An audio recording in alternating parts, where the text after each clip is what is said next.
इसी प्रकार म्यांमार की जो घटना है, अभी वर्तमान में भी म्यांमार में यही हुआ कि वहां की जो प्रधानमंत्री हैं शेख हसीना, उनको इंडिया भागना पड़ा। आइए जानते हैं। है ये सब पड़ोसी देश, क्या करिएगा। पड़ोसी चाहे कैसा भी हो, चिल्लाने वाला हो, आपका नली जाम कर दे, झेलना तो पड़ता ही है। वही सब है। म्यांमार नाम बदल के पहले बर्मा था। बर्मा जो है बिहार, भारत से अरुणाचल प्रदेश, नागालैंड, मणिपुर और मिजोरम के साथ सीमा साझा करता है। में लोकतंत्र की स्थापना हेतु संघर्ष जारी है। यद्यपि 1948 में औपनिवेशिक शासन से आजाद हुए म्यांमार ने लोकतंत्र को अपनाया, परंतु 1962 से सैनिक तख्ता पलट से लोकतंत्र का अंत हो गया। 1990 में लगभग 30 वर्षों के बाद पहली बार चुनाव कराया गया। इन चुनाव में आंग सान सू ची की सूची बन गई और आंग सान सू ची की पार्टी ने नेशनल लीग फॉर डेमोक्रेसी ने भारी बहुमत प्राप्त किया, परंतु फौजी शासकों ने सत्ता छोड़ने से इनकार कर दिया। ले भाई, बहुत एक नंबर के हरामी होते हैं। चुनाव परिणामों को मान्यता नहीं दी। म्यांमार की सैनिक सरकार ने सूची सहित अन्य चुने हुए लोकतंत्र समर्थक नेताओं को जेल में डाल दिया। अरे भैया, ये क्या कर दियो।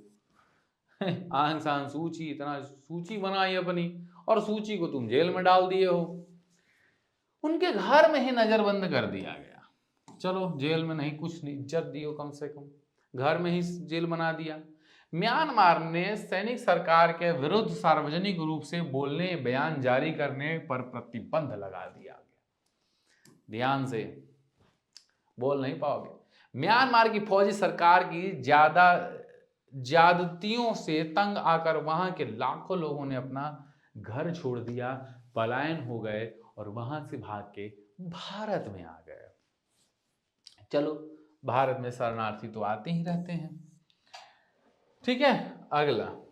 नजरबंदी के राजा झेलने के बावजूद सूची ने लोकतंत्र के लिए अपना अभियान जारी रखा, और वो चुप रहने वाली थोड़ी थी। आंग सान सूची, उनकी सूची बनने वाली थी।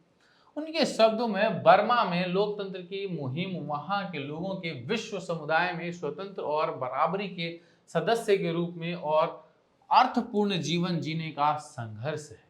आंग सान सू ची के संघर्ष को अंतर्राष्ट्रीय स्तर पर मान्यता मिली और उन्हें इसके लिए शांति नोबेल पुरस्कार भी मिला। लिए भाई, आंग सान सू ची को शांति नोबेल पुरस्कार मिला था।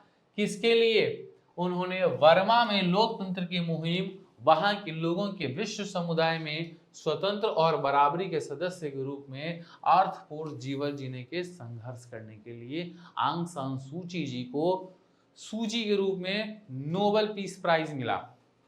संयुक्त राष्ट्र ने विश्व के देशों से अपील की है कि वर्तमान सैनिक तख्तापलटी हो, तानाशाही खत्म हो और सभी देश म्यांमार पर प्रतिबंध लगाए। इस प्रकार म्यांमार में दिनों दिन लोकतंत्र समर्थक आंदोलन मजबूत हो रहा है और वह दिन दूर नहीं जब म्यांमार में पुनर्स्थापना होगी।